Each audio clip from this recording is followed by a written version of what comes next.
বাংলাদেশে এটা আর কোথাও নাই, এরকম আর কোথাও নাই। এটা গোটা কয়েকটা বাইরের রাষ্ট্রও জানে যে দোয়েল চত্বরে একটা মৃৎশিল্প মার্কেট আছে, আর সবাই এই শিল্পটাকে সবাই ভালোবাসে বিধায় এই ঢাকা ভার্সিটির ভিতরে আমরা এত বছর কাটাই গেলাম।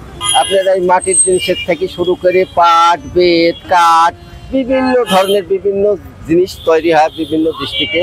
ওখান থেকে আমাদের এখানে আগে আসে, আমরা তারপরে এগুলি টুকটাক করে মার্কেট পাওয়া দিই, তারপরে তারা মার্কেট পায়। মাটির জিনিস কিন্তু এমনি বানাবে না, আমরা যখন অর্ডার দিব তখন জিনিসটা বানাবে। মাটির জিনিস বানায় আপনি হকির এক জাতে বেচতে পারবেন না। তা আমাদের এই মালামালগুলো বিভিন্ন ডিস্ট্রিক্টে, এটা আমরা এই শিল্পটাকে মোটামুটি 36 বছর থেকে এই ধরে রাখছে।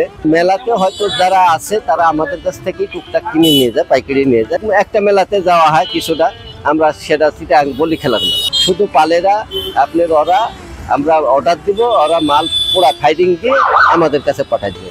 রঙের কাজগুলো এগুলো আমরা নিজেরা করি। রাজশাহী থেকে আসে, তারপরে ওই কুষ্টিয়া, চুয়াডাঙ্গা, যশোর, বরিশাল থেকে বেশি। বরিশালের ওই নদীর মাটি, তো নদীর মাটি ছাড়া এগুলো হয় না।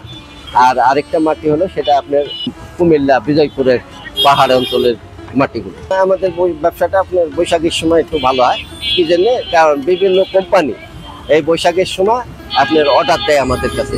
আপনার হয়তো 500 জন কর্মচারী আছে, তো আপনি যে কোনো জিনিস কিনলে 500 পিস করেই কিনবেন তাদের গিফট দেওয়ার জন্য। বিদেশে কিছু মাল দেয়, সেটা হয়তো এখন ওই যে আরঙ্গের টাকা আলা বেশি হয়েছে, তো আরঙ্গ কিন্তু আমাদের পরে। মূল জিনিস হলো যে আমাদের এটা হলো রাস্তার উপরে। হ্যাঁ, এখন একজন বিদেশ থেকে আসছে, আসি রাস্তার পরে তো জানে ভয় থাকবেই।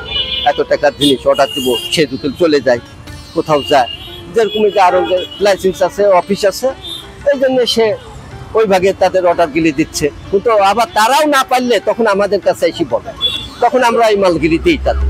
কিন্তু মেন জিনিসগুলি এই ফুটপাত থেকেই হয়। আপনি প্রথম একটা জিনিস বানাইছেন, আপনি মার্কেট ধরতে হলে আপনাকে ফুটপাতেই দিতে হবে।